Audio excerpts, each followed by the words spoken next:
the next people coming up is a Sandton local group to give us a special item. After they have come up, the pastor will give us his sermon. Thank you.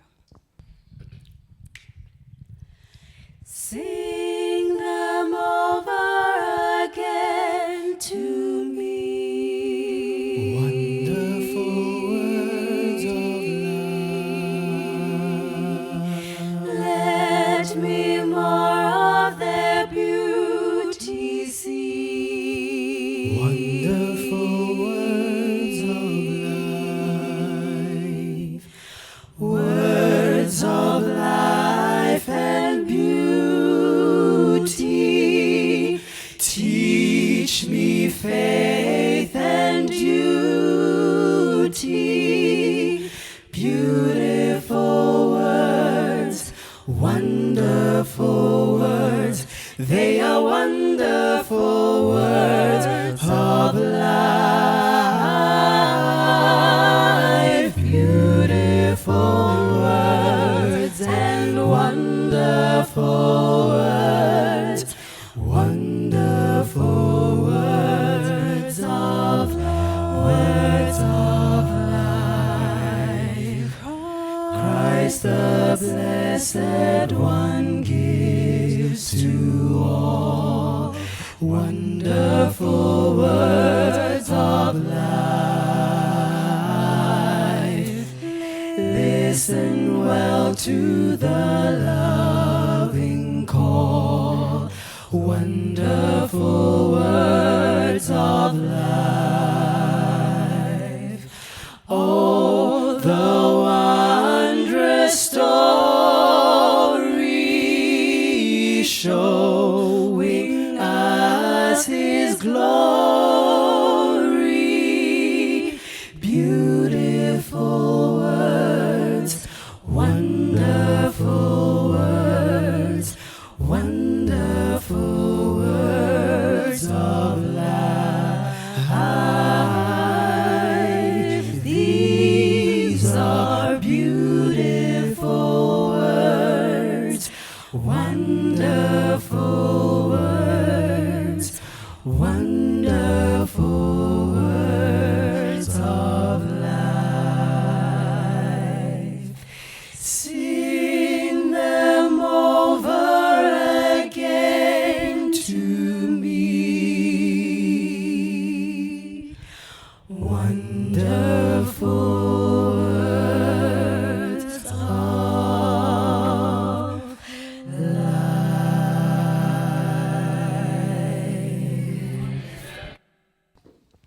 Tomorrow is my last visit to this pulpit this week. When the invitation came to me, I'd already made a commitment to spend the coming weekend with a group of young people from the Eastern District. So a new speaker will join you on Friday night. I hope you will give him the honor that I've enjoyed here this week. I'm tackling this evening one of the most contemporary subjects in the world. It's an old subject, but it's ever new. Music.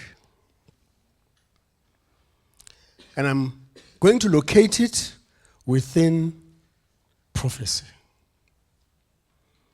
Because the devil is now using music to shepherd people towards the worship of the image of the beast. It's not just an art. Music is more than an art. It's one of the underlying strategies to prepare people for apostasy. Daniel 3. Daniel 3. We often talk about these young men going into a fire, Nebuchadnezzar making a rule and an image and so on. But I want to tell you, 3 times in that chapter, there is mention of music. And we seldom, if we ever, talk about music in that chapter. Okay. In this chapter, Nebuchadnezzar commissions the building of an image. It would be made of gold. its dimensions would be 27 meters tall. I'm presuming that because gold is a heavy metal, heavy substance, its foundation was also deep. I remember I came to Johannesburg in 1970 when the Carlton Center was under construction. There was the deepest hole I'd ever seen in my life at that spot. Some of you don't know that that center goes down 4 or 5 stories into the earth. There are people who work under the surface. There are offices there.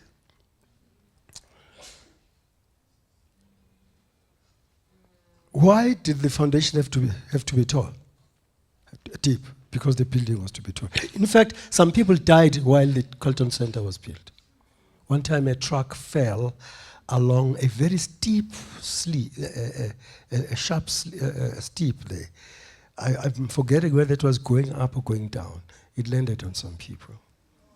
There were casualties in the construction of that building. So I assume that this image was very, very... Look at its breadth. Look at its breadth. 2.7 meters wide. And it's gold. If it was in today's world, we would see an artist's impression of it on TV or in a local newspaper. And the story would run for weeks and months, even before the construction take place. Tenders would be issued for the construction of the image. It was not just a pole of gold, but an image. I've sometimes read this story from the point of view of a language teacher. I used to teach language in part of my past life. And here's one thing that impresses me about verse 1. That some of us are images of gold. In fact, this verse is the end of the story in this chapter. All else is evidence of the fact there is imagery, there is reality, there is falsehood. That's why there are some of us who go around acting like they're gold, and they're just images. Yeah. Just images. Mirage. A likeness of something bigger than they. It happens in life. Some of our best friends are not our best friends. Our worst enemies, isn't it? Yeah. And the other problem with this verse is the use of something expensive, very valuable, for a cheap purpose. We don't use gold for images, please. Gold is real. It's a synonym for God, by the way. If you read the Old Testament, a noble metal, your physics teacher told you. The image was to be an object of honor, dedication, reverence, and worship. You read this whole chapter, we'll be going into all the major portions of it. But the emphasis today is the role of music in this chapter. The object of the construction was to have an object, to worship the image. Here are the specifics around what should happen as people prepare for worship. Listen to this. And you begin to wonder why a king is interested in music. He says, as soon as you hear the sound of the horn, the flute, the zither, the lyre, the harp, and the pipes, and all kinds of music, you must fall down and worship the image of gold. Why music? And why all kinds of music? Some years ago we said in this church that all is the greatest number, not infinity. All is the greatest number. It is a number it's a moral number. All is a moral number. It encompasses everything, including the number your maths teacher says is infinite. And every time God talks about fullness, he uses the word all. I mean, if you walk into a room and find two people, two persons there, all of them are there. We don't need to be a million to be all. All right? Yeah.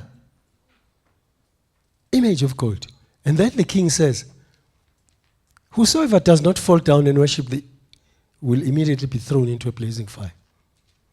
To me, this is very strange. You remember we once talked about this chapter in the context of don't bow down. Yeah, don't bow down. Some 3 or 4 years ago, I think I spoke here in the context of this. But we're not I don't think we're discussing music that day. Why the music? Why is the king interested in music? Why should be a musical prelude to the recognition of the image? Why? Look at what happens. The kingdom of Babylon was very big, by the way, very large. By the time of Queen Vashti and Queen Esther that we talked about the other day, it had 27 provinces. And Egypt, parts of North Africa were part of that kingdom. Okay. The civil servants in this chapter are sent a circular from the head office. You need to mark this. The general population, you and I, what politicians call the grassroots, the people out there. You know, I hate those expressions. We're not the people out, we're significant people. We're not the people out there. Out there of what? From where? Who is the center? Who is the center? The people out there. Who are those people? The masses of our people. Be careful, people can colonize you with language. Yeah. The masses of the people. Hear a herald shouting as you hear, when you hear the music and he leads the instruments, you must know it's time for you to worship the beast. Adventist biblical scholars often tell us that chapters 1 to 6 of the book of Daniel are history. And that chapters 7 to 12 are history. I differ. Because everything I see in that chapter occurs now. Chapter 1, the challenge on diet is a present challenge. Chapter 2, who establishes kingdoms? God, it's a present challenge. Yeah. You see, Christians must stop thinking like worldlings. Governments are not set up by votes and elections. God sets up kingdoms. It's in the Bible. But we are the mechanism he uses to set those kingdoms up. We need to think beyond politics. We need to think the way God thinks. The reason why you're a Christian is that you are a follower of Christ. Follower of Christ. And that's why sometimes we can wage struggles against the kingdom and it does not fall. Because God hasn't said, kingdom must fall. Yeah. It took 46 years for the apartheid government to harass people. It did not fall. And we prayed. Some people died, some left. Some people have not been seen ever since. I have friends I've never seen again. Many of us have memories of people we have not seen again. But only at a certain time did God say, shift gears now. I need another game player. Yeah. You see, we need to see the hand of God even in those dark things in our history. What does Romans 8 verse 28 say? All things. Does not say some things. All things. The problem with Christianity is that it is practiced outside of its intrinsic knowledge system. That is why it cannot be perfect. You cannot be perfect when you use imperfect tools. Secular thinking is an imperfect tool to deal with the Bible. You have to go to the Bible itself to ask the Bible, what are you saying to us?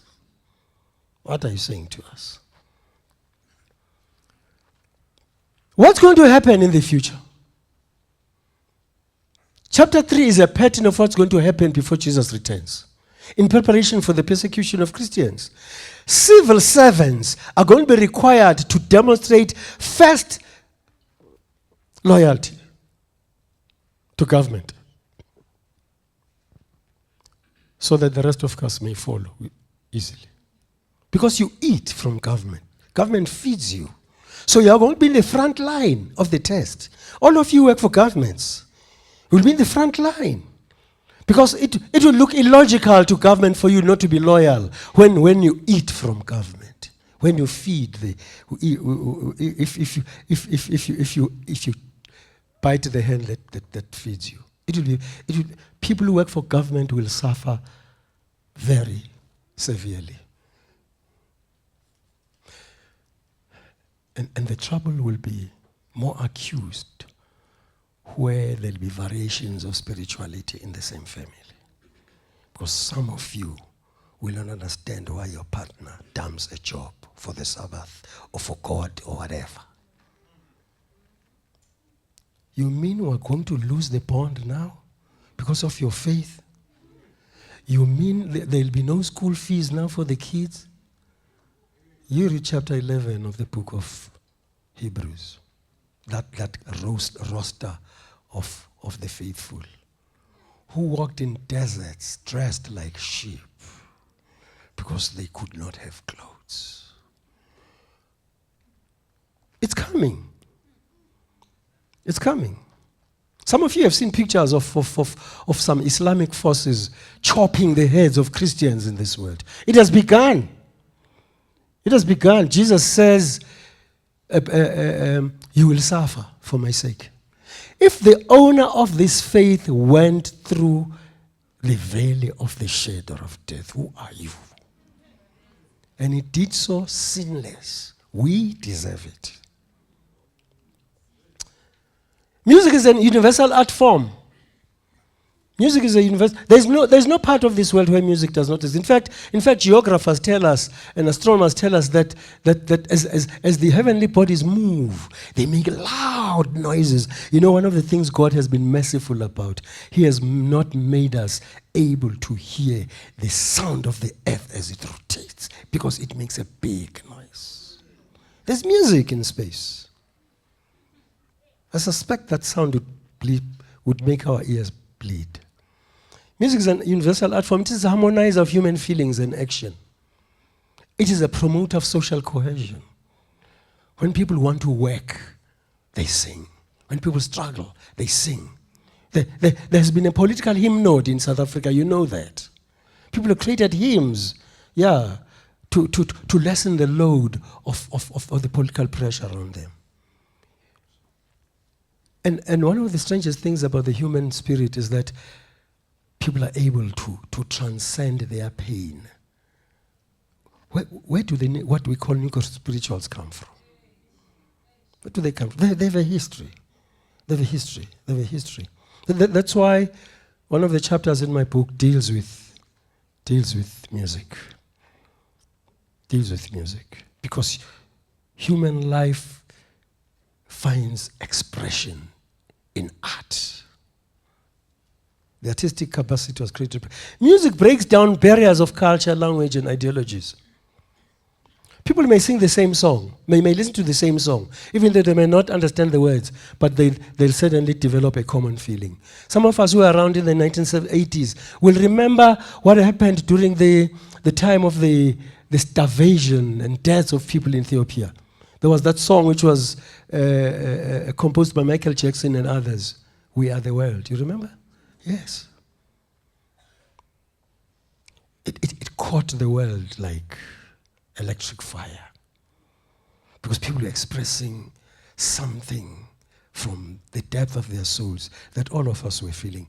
Ethiopia was going down in the den of destruction.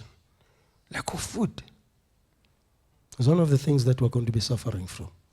When you can no longer swipe your card because you belong to the wrong faith. It's coming. It's coming. Ellen White says, when you begin to see Rome and the United States forming alliances, number 2. When you begin to see the rise of the power of the labor unions in the world, and an attack of the spirit of prophecy, when he says, when these 3 things happen at the same time, an attack on the word of God, you must know it's near. It's even at the door. We're not here forever. We're not here for that. It's still going to be very dark. Yeah. It's still going to be very dark. Music is a means of transmission of information and messages.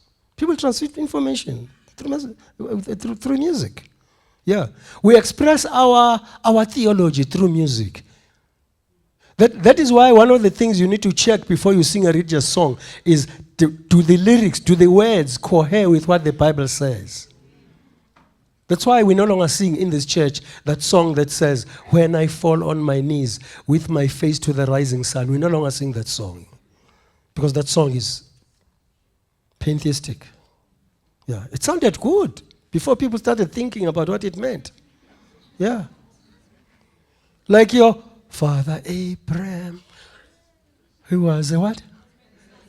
It comes from Abraham Lincoln. That's why it's a march. It has nothing to do with Abraham in the Bible. You must think before you sing. Think before you sing. It's not a religious song. Children's ministries, yes, yeah, well. Where did sin begin? In heaven. We must think before we sing. You musicians, you singers, need to think before you sing.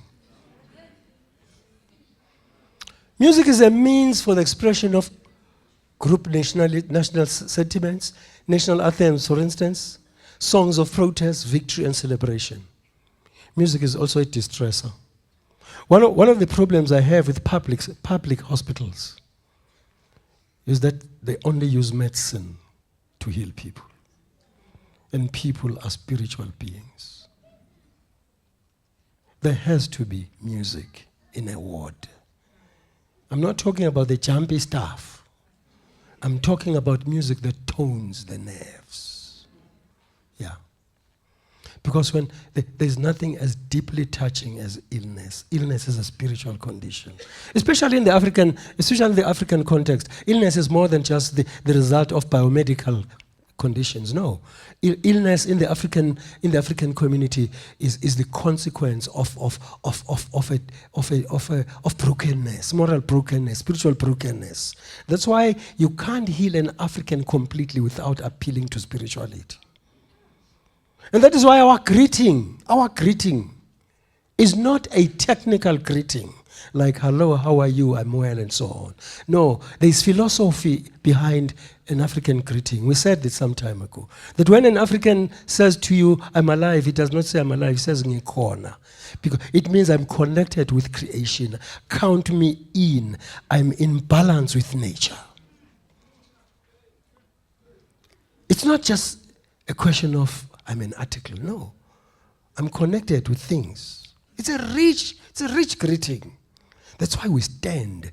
We pause when we greet in the African community and look at one another. Because an African greeting is a celebration. Yeah. You need to stand and talk to the other. The late Reverend Dabaningi Sitole in Zimbabwe once went to Italy some years ago, and he says, I spent 2 weeks without seeing somebody who looked like me.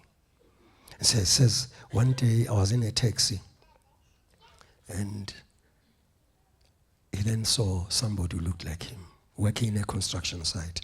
He stopped asked the taxi driver to stop, and he said, what's happening? He says, I want to see that man. Do you know that man? No, I don't know that man, but I know that man. What's that? You say you don't know that man, but you know that man. He said, yeah, I don't know him, but I know him. And then he walked to the man. He says, we greeted each other like long lost brothers. It was like a celebration. And then he comes back and the driver says, you're lying, you know that man. And the man says, I don't know that man, but I know that man. And then he concludes the story by saying, there is something in us which is not in them.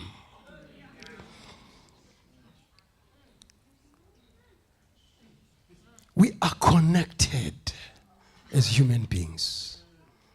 Some of us have cultures that connect us more than others. Music does this. An expression of religious truths and convictions. Brian Newman, an Adventist, former rock and roll star, says, actually wrote a book from rock and roll to rock of ages. He says, music of all art forms speaks most loudly to the emotional faculties. We react to music on the sensory model level of functioning. Music is heard in parts of the brain that receive the stimuli of sensation, emotion, and feelings. It bypasses the brain centers involving reason and conscious decision making. Music does not ask for permission to locate itself in your brain. It doesn't.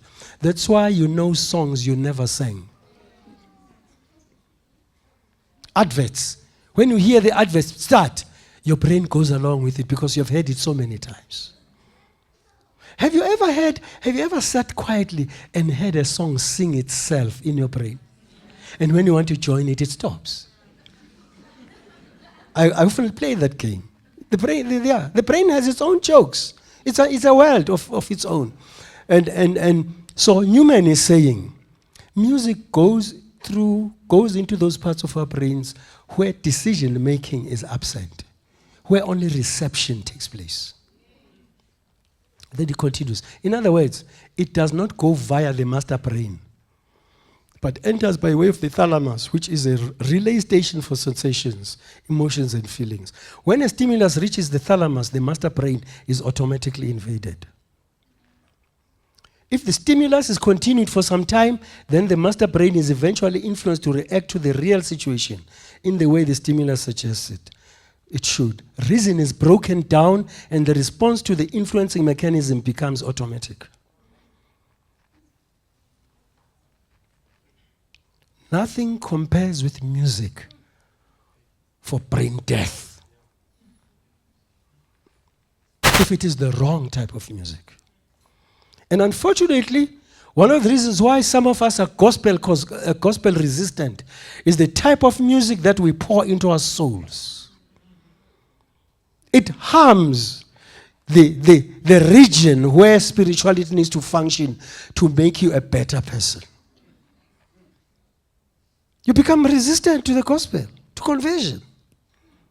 You need to choose the type of music you play, type of music you listen to. And today we are oversaturated by sound. We go all over this world and everywhere they sound. Music you never asked for.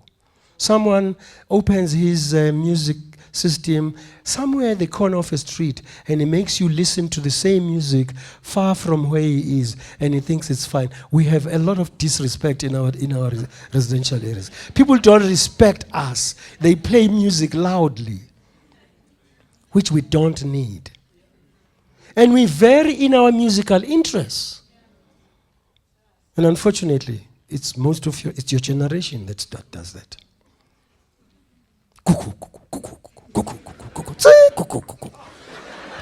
This is the type of thing. You're harassing some of us. You're harassing some of us who grew up in silence. Because somehow you think silence is boredom. Silence is boredom. Get the point? I'm not being racist now.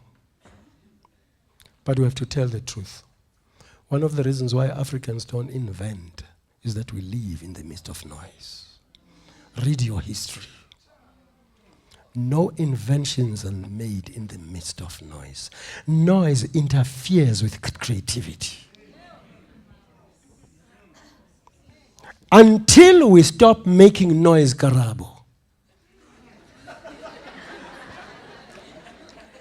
I'm using it as a metaphor. We're not going to beat other nationalities in this world who sit quietly and think the thought. Okay? Yeah. We're always going to be buyers of the creations of others until we stop. Perhaps we need to start a big project called Noise Must Fall. Black noise must fall. While music bonds people, it can also create generational discord and alienation. Some of you know this name, Matata Tsedu. He's a journalist of note in South Africa. In fact, UJ has just appointed him an adjunct professor of journalism in honor for his work. One day, while he was an assistant editor of the Star, he was on leave at home. He says, my daughter was around, and then I heard something come from the radio, which I did not like. It was music. He says, I walked to the music system and switched it to another station. He says, I'd hardly done that when my daughter bolted out of her bedroom, shouting, who switched the station? And he said, I did. He says, did you? Why? And he says, I said to you, but that's not music. What are you listening to? And the daughter said, Daddy, I don't like your music. There's too much singing in your music. I can't forget that article. Too much singing in the music. In other words, there's too much to think about in your music. We don't want to think, we want to hear and feel. One Adventist music professor, Professor Hamel, once wrote a book some years ago, The Christian and Music. Somewhere he says, it's time we expelled the witches from the church and brought back the musicians. Because music is part of sensory witchcraft. We're being bewitched in our senses by music. That is why we need to think through the songs we sing. The singing styles need to be checked. Because it is very easy in the arts to stand next to the borders of Babylon.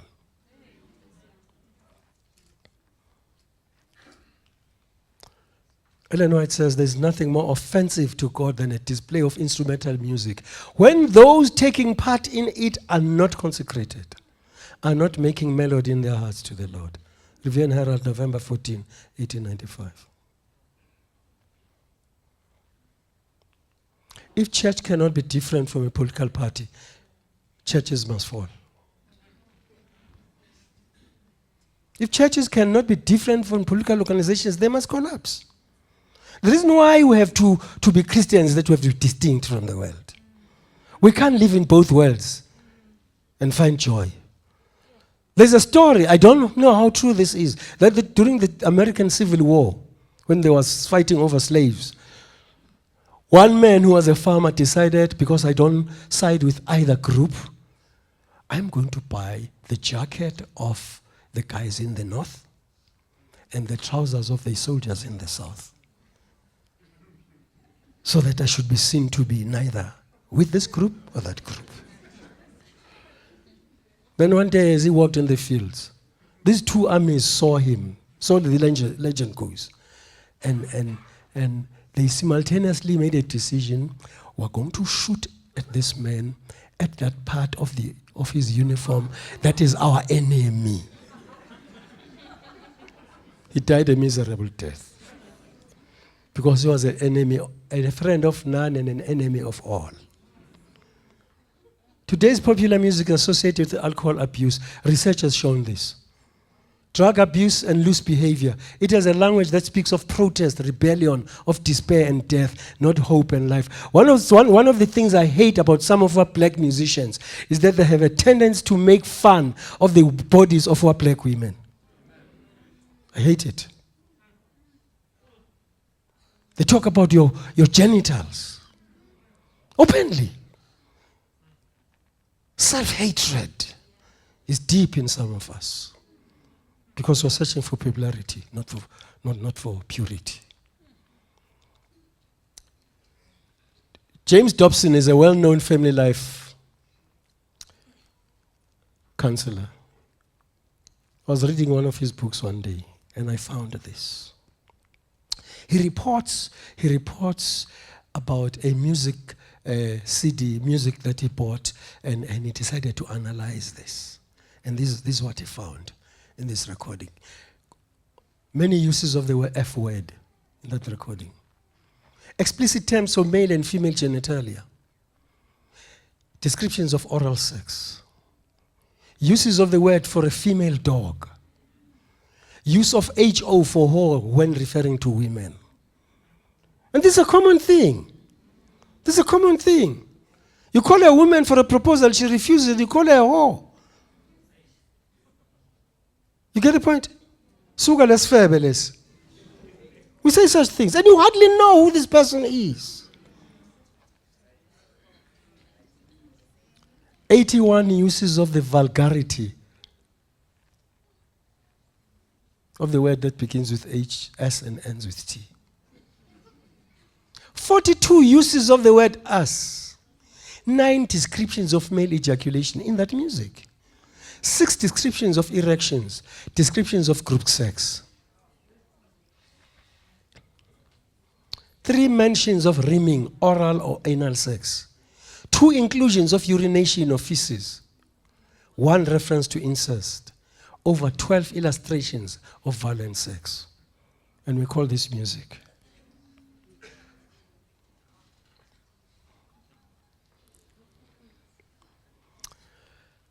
Early last year, after the camp we ran, I received an email from a young man who had skipped camp for some time and decided to confess something that was bothering him. So I have here excerpts from his email because he had sold his soul to hip hop and rock and rap. He says in the letter he wrote to me, from birth the idea of a deity sounded real.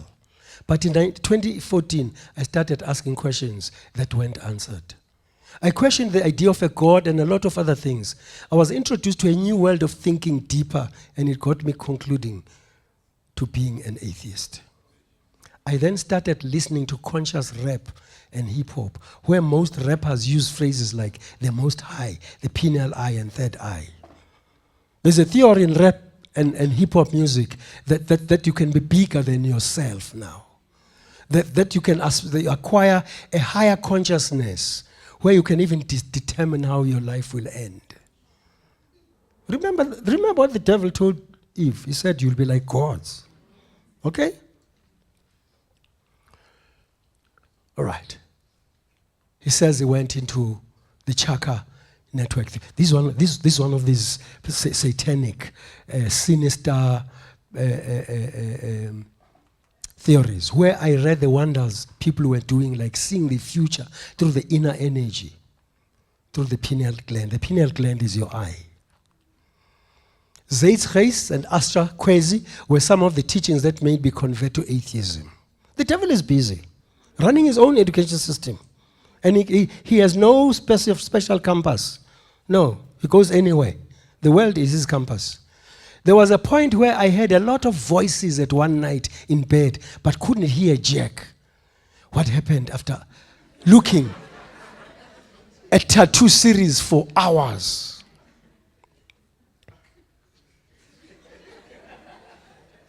Sometime in April, I felt inferior about my abilities. This boy is very brilliant. I could not find anything that got me feeling I could die. For the first time, the thought of suicide landed. One night, I dreamt Googling how blacks used to live before apartheid.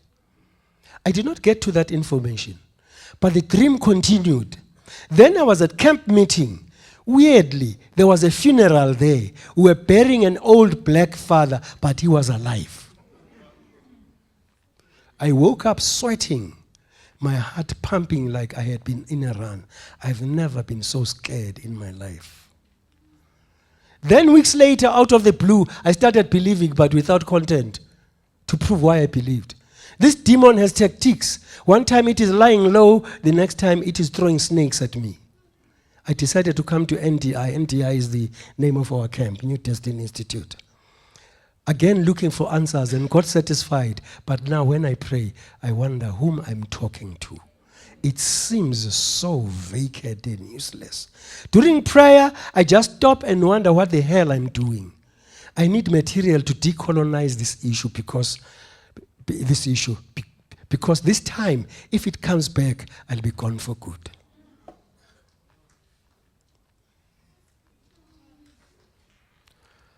I had to talk to some of my committee members. I sent them the whole story so that we could pray for this young man. Fortunately, he returned to camp last year. Our young people are struggling with issues. The devil is using music to bewitch us. Why? Because music is tasty. Sunday Times, March 9, 2008. Music, a cause of early sex among youngsters. Research reveals that sensual sounds entice teens to experiment with sex.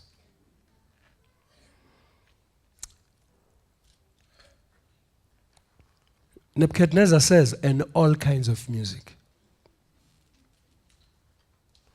The sacred and the profane are in the process of cross-pollination, cross-assimilation, recomposition and fusion. And that's what's happening in today's world. That's why these days you find groups that name themselves gospel gangsters. What's that? What's a gospel gangster? Tell me, what type of a gangster is that one? And these people are singers. Lines of distinction are being blurred. Forms of music and styles of singing that were considered worldly in the past have found a way into the Christian church.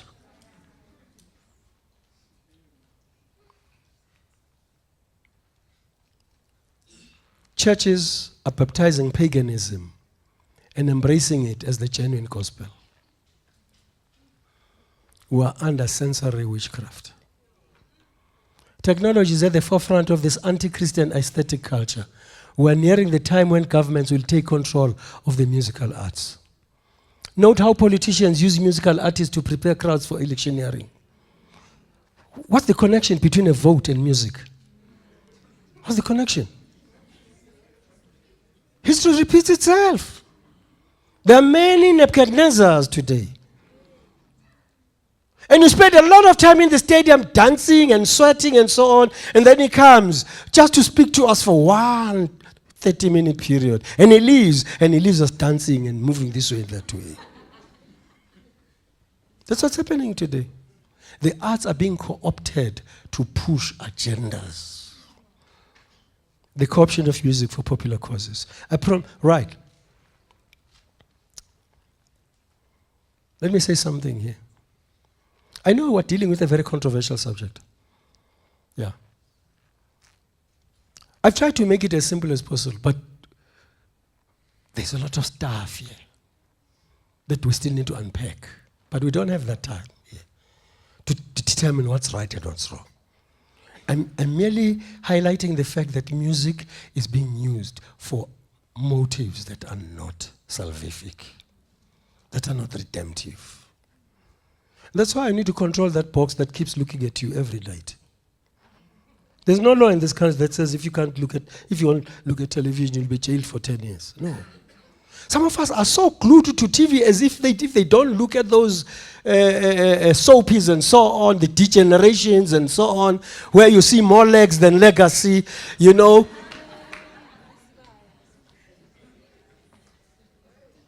You think you're going to die if you don't see this thing.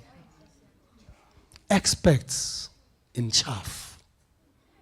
You're being bewitched. I don't know to talk now. I don't have the time now to tell you what happens to your brain when you look at television. That's another story. Yeah. One of the findings of research is that television is one of the worst teachers. That's why you have to select what you view. Don't do what one church did in Canada, a certain denomination. They collected all their TV sets, took them to an open space, they hammered them to death. By the way, it is God who influences human beings to create technology. Technology does not come from the devil. The problem is, how do you use it? The same knife that cuts bread can stab a human being to death. The same car that you rode to come here can kill you. So don't hate the technology. Hate the content. Choose what you look. Because what does Paul say? By beholding, we're changed. By beholding, we're changed. So as we close now, like young people, invite young people to stand. Let's make a pledge to God. Let's make a pledge to God. I have the pledge on the screen. Let's start reading. 1, 2, 3.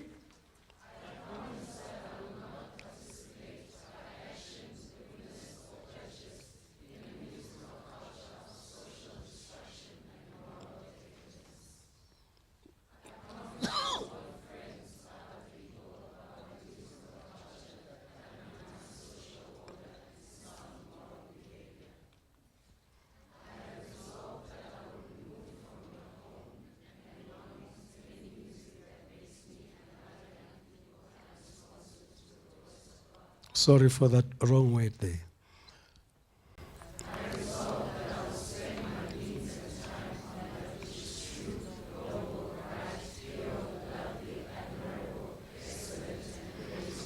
Thank you very much. You may sit.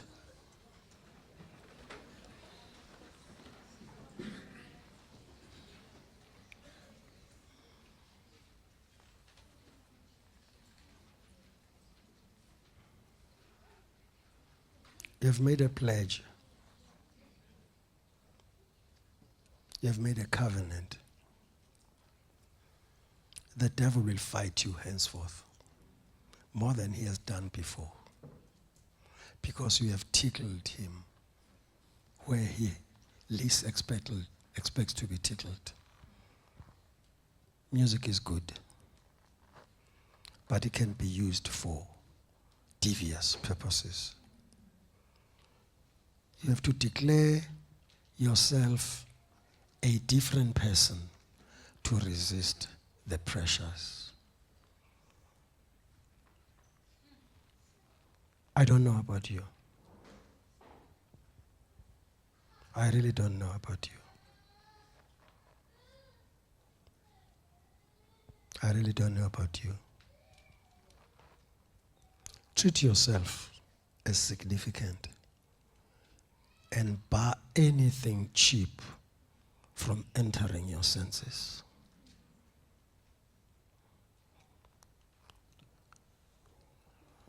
Let's bow our heads. Our Father in heaven, this evening we come before you to rededicate our lives, our bodies, and our senses to you. We confess distortion, capture, and partial destruction of our sensitivity to your word, and the usurpation of our time and means by systems of the evil one, among which are the arts in the musical form. This evening we know we have gone straight into the heart of the kingdom of darkness.